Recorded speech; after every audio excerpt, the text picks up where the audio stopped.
A lot of people are asking, will women really vote for John McCain, especially those disaffected Hillary supporters? And that is a big issue because, frankly, a lot of women will think that John McCain is a lot like their bossy, controlling husbands. And they'll be reminded of that when they go to the voting booth. And they'll hear their husband's voice telling them what to do and who to vote for and when to pay their taxes. And, frankly, it just may not work.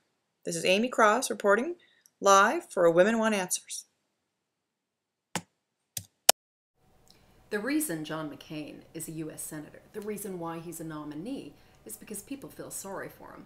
He's a POW. He even married a rich man's daughter, dumped his first handicapped wife, and had the financial means to fund his political career. That's why he's here. When he looks at Obama, he looks so dejected. He reminds me of a husband outside a swingers club with his wife inside. You know what I mean? So let's talk about the campaign. Well, John McCain tonight was a handsome man.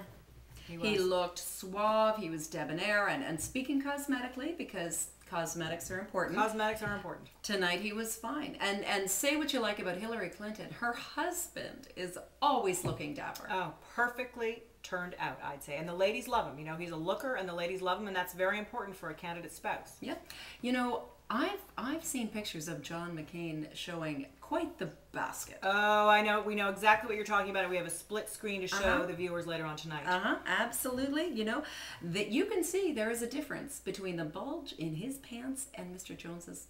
It's quite extreme. And, there's a huge calculation in everything that McCain does. For him to say that he didn't know how tight those golf pants were. Yeah. It's like saying, Barry Bonds saying he didn't know he thought he was rubbing down with flaxseed oil. It really strains credulity. I always saw that famous pic of McCain looking so haggard. Old. Just old. Very old. Oh. White hair, no hair dye.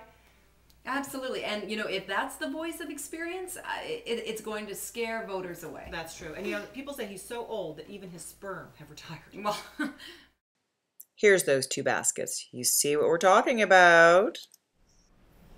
When he comes on TV, I involuntarily cover my chest. Well, let me ask you, do you think he's masculine enough to run the country? Is he masculine enough to run the country? Well, the thing about that is, it's his wife. We don't know whether he's listening to his wife. They worried about that with the Clintons, and I think it's happening all over again. Well, her hair was dyed. When Hillary speaks, women hear, you can make this country great again. When John McCain speaks, women hear, can you make my bed? Can you make a doctor's appointment for me? Can you make dinner reservations? Now, many people are asking about having another man at the White House after this historic campaign of a man and a woman running for the highest office. What's the problem? Besides the testosterone and the aggression and the war and the war and the war.